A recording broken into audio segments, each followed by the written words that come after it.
with lakes or rivers nearby. Such is traditional grouse and goshawk country. Again, the aspen tree provides a necessity of life. Now in late spring, an aspen is the nesting place for a mated pair of goshawks. The larger female incubates their 2 eggs.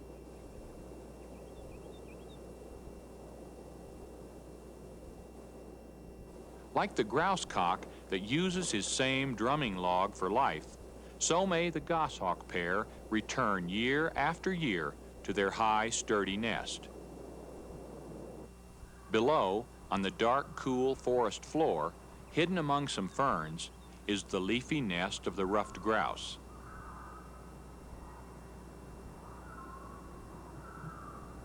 The hen has left for one of her brief but frequent foraging trips.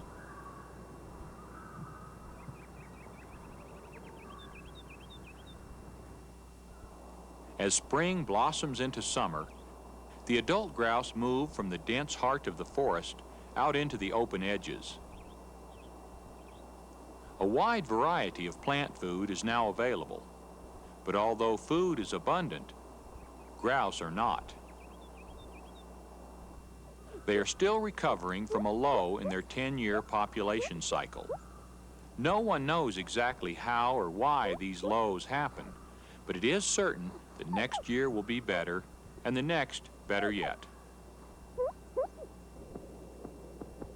When grouse are scarce, so are goshawks.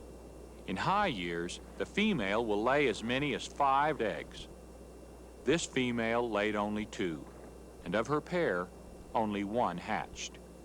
But her maternal instinct is no less intense. From the time of egg laying until her youngster is nearly ready to feed itself, she lines the nest with evergreen boughs. Perhaps they help to soften and scent the nest, or maybe they're a bit of camouflage.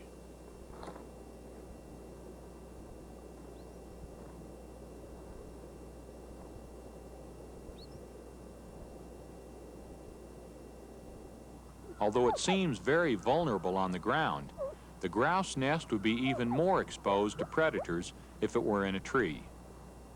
The mother goes off to feed, leaving her eggs protected by a few ferns.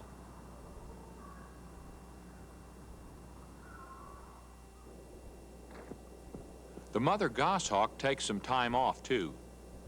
Her mate relieves her, bringing in freshly killed prey for their offspring. Always watchful, father and young scan the nearby clearing. Most goshawk nests overlook an open area. Father tears off the meat in strips and feeds it to his ravenous downy.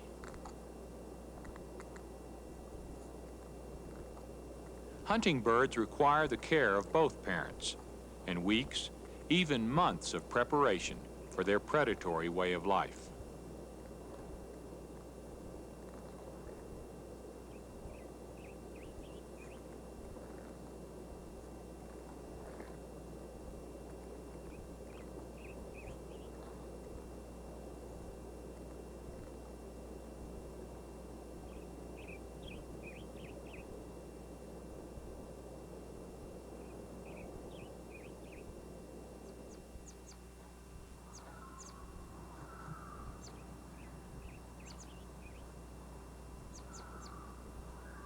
Weighing little more than a few ounces apiece, 4 of the young grouse hatchlings find safety in numbers, while the 5th shows its independence.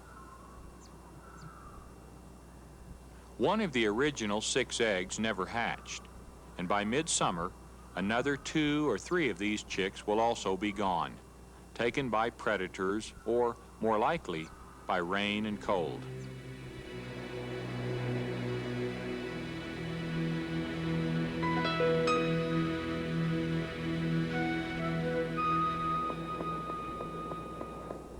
Three weeks later, the fledgling goshawk tries out its wings.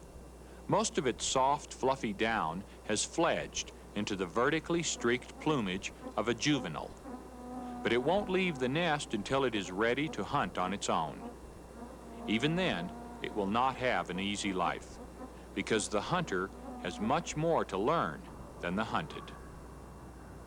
Immediately after hatching, the grouse chicks left their nest.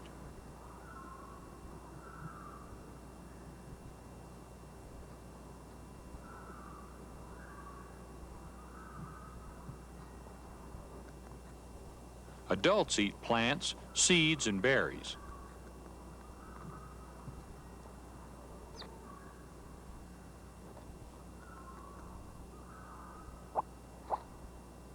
But the rapidly developing chicks feed entirely on insects, important protein for their first month of life. In these northern mountains, the season of plenty is short. Soon, summer's green abundance disappears into the golden days of autumn. One last shimmer of fluttering aspen leaves signals the close of another season. And all the wild creatures ready themselves for the hardships of winter. The mule deer puts on a layer of fat.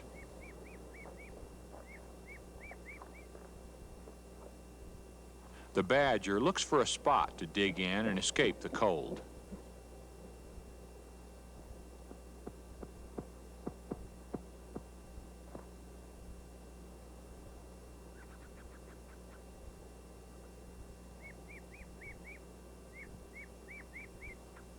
By now, the goshawk is on its own, competing with other hungry predators, like this coyote.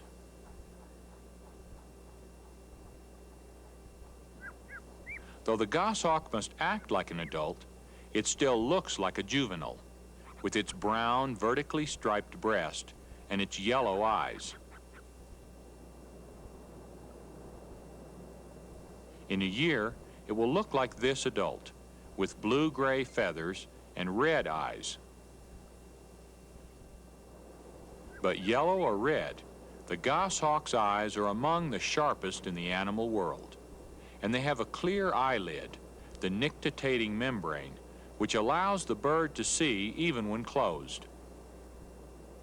Well equipped for its hunting life, the goshawk has feet that are literally meat hooks, poor for walking, yet excellent for grasping prey.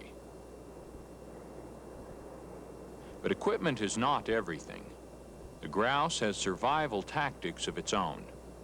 A young, unskilled goshawk will make many attempts before it finally succeeds in catching a grouse.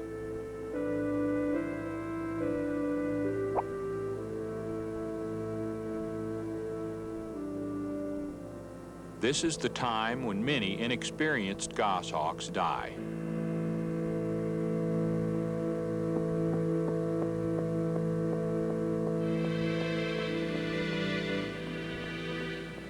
With its short, rounded wings, the goshawk can follow the grouse through the trees, but it fails to catch it. And if it fails many more times, it will starve.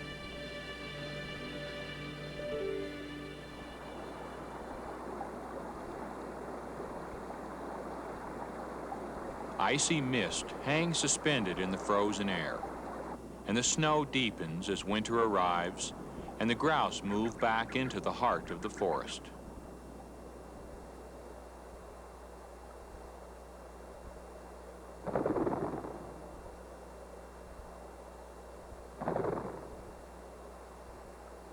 The goshawk waits, because the ruffed grouse and the goshawk